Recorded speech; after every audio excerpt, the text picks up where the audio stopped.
Hey, what's going on, family? Welcome to another episode of Call to Serve podcast. I am your host, Reggie Hubbard. If you haven't already, please like, comment, share, subscribe, all that jazz, because it really helps our mission of serving those who serve others. Of course, you can hear us anywhere that you like to listen to your favorite podcast. Call to Serve podcast can also be heard on Reach Across America Radio on Sundays at 7 a.m. Eastern Standard Time. You can also find Reach Across America Radio on the iHeartRadio app, the Odyssey app, and the TuneIn app by searching the word Reach. Today, we have with us a very special guest calling in from Oklahoma. He's a former educator for over 12 years, a children's book author who is now working on his 12th book, and an Air Force veteran of over 12 years. Without further ado, I want to introduce you all to the man, the myth, the legend, Mr. Mark McCraw. How are you, brother? I'm doing great. How about yourself? I'm alive, I'm awake, and I That's feel good. great. It's a beautiful day. Yes, it is. I just want to thank you for taking some time to come out and share some of your story with us. I think it's only appropriate that we start off with you giving us a little bit about your background. Just give us a brief story of where you started and up to where you're at now. Okay, so I'm former military. I've also been involved with corrections, nonprofit executive. I've been a pastor. I've basically worked with children from infants all the way to college. I was in the military for, like you said, for 12 years. And I used a lot of those experiences to later on become a children's book author. I actually watched some children's book authors in the early years of my education, and was able to actually learn more about being an author. It wasn't until 15 years later, around 2020, that I started writing books and used a lot of experiences from the military in education. Later on, using the stories from my children and grandchildren, and then started publishing my first book in 2021. And now I'm at 12 books later. I never thought that was possible, but it's been an amazing journey. Wow, that is awesome. I do have some questions for you. Mhm. I think your path is very unique from what I've read. I read your bio, and I'm like, my team sent it to me, and they were like, yeah, you should check out this guy. I mean, he has a very interesting story, and so I read it, and I'm like, yeah, I want to hear Mark's story. So my first question for you is, how did your time in the Air Force and the reserves prepare you for the journey you're on today? Well, a lot of the skills that I learned in the military and discipline, and being able to use that in writing is fun, but it's also disciplined in a lot of ways. Because you don't want to put something out there that's just garbage. You want to make sure it's structured, it's been formatted, it's been edited. You've got a good illustrations. So a lot of the military in the logistics side of the house helped me out a lot, and I was a logistics specialist, so that helps out a lot in that respect. And so I used a lot of those experiences from children and grandchildren and stuff, and started out writing military dependent books. Actually, that's how I got started. Hmm. Could you kind of explain what you mean by military dependent books? Sure, military dependent books. A lot of children are in the military. Their parents are in the military. They're children of military members, or often it's a group of children that typically, of course, all children struggle in some ways, but they struggle a lot with their parents being gone, temporary duty, sometimes at a year at a time. And so it's one of my first loves that I started doing that, because I had military children, and I used a lot of those stories and trying to bring what it's like to be in the military. And so I wrote "Did You Come Home for Lunch," which was a military dependent about a dad who went on temporary duty and was gone for a while, but the child, because at the age level he was only 3, the child I said, "Did you come home for lunch?" You know, and he thought that I'd been gone for lunch, you know, and uh, and so then I wrote "Living on a Military Base," which was another one. It's teaching children who are not military what it's like to be a military child. And then I'm working on a third one this year, so I'm hoping to get that one out maybe at the end of this year, beginning of next year. That'll be my third military book. So, Wow, that's awesome. I think it's really cool that you wrote these books with military dependence in mind. You know, of course, I'm sure we think about military children or dependents, but I don't think that. I think it's more so like a brief thing, and we don't really think about what they're going through. I think a lot of mhm, times when it comes to someone being away on a temporary duty or deployed or whatever, I think a lot of the attention goes to the spouse if they're mhm. married or something like that, and a lot of the conversations revolve around that. But that's very interesting because even myself included, I had children after I had already come back and kind of started settling down in my military career. But I can imagine being a parent while being overseas or being deployed and having to be gone, on a full tour. So kudos to everyone that, respect for everyone that, was going through that or who is going through that. Uh, I just couldn't imagine what that feels like, you know? And that's one of the reasons why I participate in Month of the Military Child.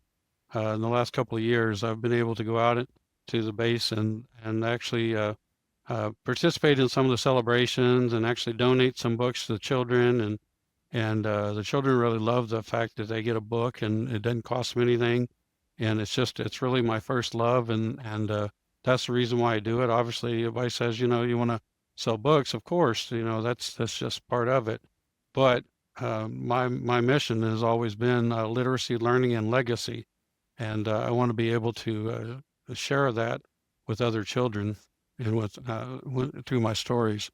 Yeah, that's very powerful. And I definitely wish you more success Thank with you. your books for sure. Um, you just out of curiosity, are you like wanting this to be like a global thing or Actually, I mean, right now I have distribution in over 22 different countries, wow. so I'm really excited about that. And then one of my books was actually co-written by a 10-year-old, and both the young man and I actually were in the bestsellers for the month of March last year, as reported by a bunch of independent bookstores in Oklahoma, and they reported it to Tulsa World in Oklahoma, and we didn't realize it till both myself and the other young author were actually at a Barnes and Noble, and I was asked to look his name up on the internet, and sure enough, we saw that it was in the top 10 best children's fiction that was sold that the most during that month. So I was really excited about that. That's awesome. I bet you that you know, I just I bet that felt really fulfilling when you saw that. It did, and the young man, of course, he's recorded on podcasts, obviously not by video but by audio. And at 10 years old, being an Oklahoma author, but also an international author, that's a big deal for a 10-year-old, to have a successful book. And that book was actually read on TikTok by a lady named Ursula. And Ursula had appeared in a motion picture movie at one time. And she actually read the book on TikTok, which I was really excited about that. Yeah, that's pretty cool. I love it when you pour your heart and your soul into something and then you start to see the fruits of your labor. So good for you. Good for Thank you you. and good Thank for you. that young author. So I have another question because I know like in your bio it said that you were a disabled veteran. So as a disabled veteran, what were some of the biggest challenges you faced after service, both physically and emotionally? Well, just physical issues and things like that, and being able to you know just succeed in something that I can make a difference. because my ultimate goal is to make a difference in the lives of children, and that's what I want to do. So each book that I have is actually dedicated to a child. Not all of them, but most of them are dedicated to a child that I have, and I have 3 sons and a daughter, and then my grandchildren. So each one of them has their own book and their own book cover, a giant book cover, and so it's just something that I want to do with that legacy part of it, leaving that legacy. And then when I go into schools and daycares, I always try to encourage children to learn more about what it's like to be a veteran, encourage them to write and read, and those kind of things. Yeah, that's awesome. I can tell you're very passionate about writing children's book. So you've written 12 children's books and contributed to 3 anthologies. Yes. What sparked your passion for writing? Just I have all these stories in my head, and they come out, and I'm what they call a pantser. I'm not a plotter. I don't sit down every day. A plotter is somebody who sits down every day, plots things out. I'm more of a pantser, which is kind of a person who I'll get a creative idea and I'll have to go and write it down and pre-write. So I do a lot of pre-writing on books that I have in my mind, and I'll put it up on my door in folders, and then I'll come back to it after I go and do another book, and that's how I do it. I just kind of have a rotation going on as I get these creative stories, and again, I kind of not only do I do the children, grandchildren, I also do my experiences as a child, my parents' experiences as a child. So I kind of intermix the stories and use a lot of different stories, funny stories and things of that nature. I wrote a book called The Toilet Paper Caper of 2020. And the reason why I wrote it was because I wanted to encourage children not to be hoarders, not to take advantage of other people, that kind of thing. And so I try to have theme-related books. So when I go into schools, the schools seem to appreciate that they're theme-related, that they're not something about, an animal or something, which there's nothing wrong with that. But I just prefer to do theme-related books. Yeah, that's awesome. I'm curious. What was it like growing up for you? Well, when I grew up, I had a pretty good experiences. My mom and dad did get divorced later on, and then got remarried. So they remarried a couple times, and so that was some challenging. My mom had some health issues when I was younger, so that was challenging, and she got through those. And so I had a father and a stepfather. So and my stepfather pretty much raised me since I was 3. So it was a great experience. Did you um did you have these stories in your head as a kid? Well, there were just kind of funny things that I did as a kid, and I just go back to it. Most people don't realize a lot of children's book authors, not always, but will go back and look at stories that were done when they were younger, when they were maybe in the school, or they had an old story that they had written out, or something that happened in their life. They will use those. And so I use some of the experiences I have from my own life, and I put them into books and kind of slip them in there. Oh, that's very cool. I've just because I don't know. I know there's a plethora of children's books out there. But I always just wonder, like, what causes someone to want to be a children's book author? It's such a very specific niche, you know what I mean? And I wonder if there's Mhm. like common threads between, authors such as yourself and other authors out there. And I wonder if it starts or if it stems from a love for children.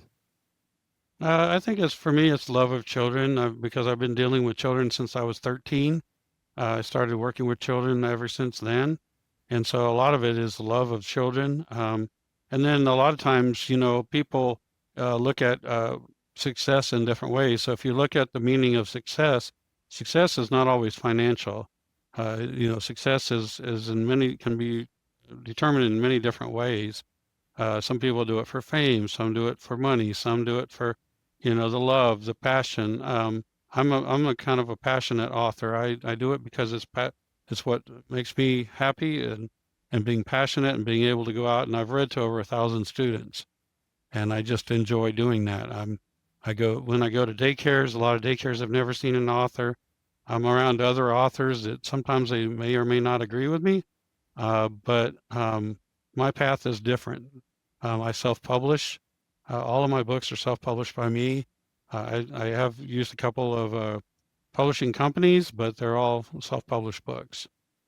Wow, that's very cool. I can just imagine the amount of grit and determination that you have to self-publish 12 books. Oh And man. I've got some more in the hopper. I've already got about 3 or 4 already pre-written, so you'll see some more in 2026. But I'll be working. I just got done working with an illustrator from the Ukraine, and a book is going to be coming out pretty soon. Once I approve it, and it should be out in a couple of weeks. It's a 4th and 5th grade adventure book, and then I'm going to be working on a 2nd grade book with an illustrator from TikTok, and all of that. And then eventually with a publishing company at the end of the year, beginning of next year, that I'll be starting to work with on a military book. Um, so that's kind of the plans. And I also enter into writing contests. I've won locally. I've won 5 first place ribbons for the National VA Veterans Administration Creative Arts Festival. I didn't win nationally, but I did win locally. So, and I do that every year. And then like I said, I enter into one of the Oklahoma Writers Federation writing contests and things of that nature. So it helps me out. I get a lot of feedback and get a lot of opportunities. So Yeah, I love that. That's a very huge accomplishment to win thank you. locally. So congratulations to you on that. Thank you. I'm curious about your writing process. How do Mhm. you get in the mindset, or what is that like? What, on average, if you can answer that, how long does it take you to write a book? Well, a lot of it depends on the time of the illustrator too. But usually, I can usually get out a book in about 120 days, roughly, somewhere around there. It just really depends. It depends a lot on the timeline of the illustrator, really. So if you want a good quality illustrations and things of that nature, you're also working on other people's time schedule. So my time schedule might not be the same as that. So I'm very flexible. I have goals that I set that I try to meet, but if I don't meet them, that's okay too. So um, it's just really kind of depends on that timing. Yeah, thanks for sharing that. Um, Now, do you think it's important to work with different illustrators depending on the book, or have you worked with, some illustrators, you know, uh, more than once? Yes. I've actually worked with one from the Ukraine. This is her 3rd book that she's illustrated for me. And then I've worked with one on TikTok, and also one not too far from me. I've worked with an illustrator who actually was a sister and dedicated the book to her brother. She was actually the illustrator, and my daughter was, and then she don't dedicated it to her brother, and so the book was dedicated to him. So That's very cool. So your mantra is literacy, learning, and legacy. Can you break down what each of those means to you personally? sure. Well, literacy obviously is very concerning. I was a 1st grade teacher, 2nd grade. I mean, rather a 2nd grade, but did tutoring with 1st grade. I did a lot of subbing for 1st grade, and did 5th and 6th. And I can tell you that reading is a very big concern. There's so many children out there that are behind on reading. Reading levels, just because a child's in 2nd grade, for instance, doesn't mean that they're reading on a 2nd grade level. They could be reading on a 1st grade level. They could be reading on a 3rd grade level or a 4th grade level. It just depends on each child is different.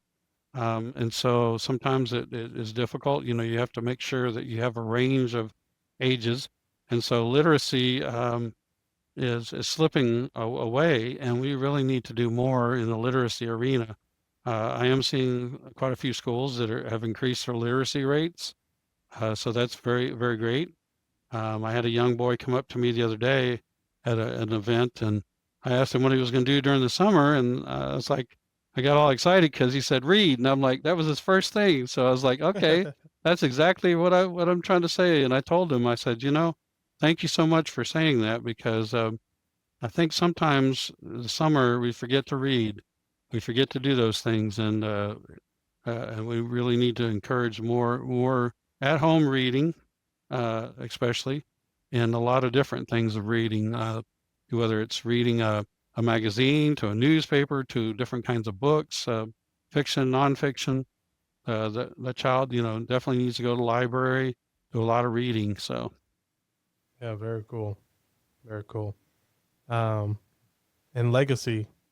What is what is yeah. what is the legacy like to So the you? legacy is just leaving a lasting legacy of literacy, of course, being able to promote literacy. That's why I do a lot of reading, either virtually or in person, is really just to increase that literacy and the legacy of constantly reading and reading and reading to the next generation and that kind of thing.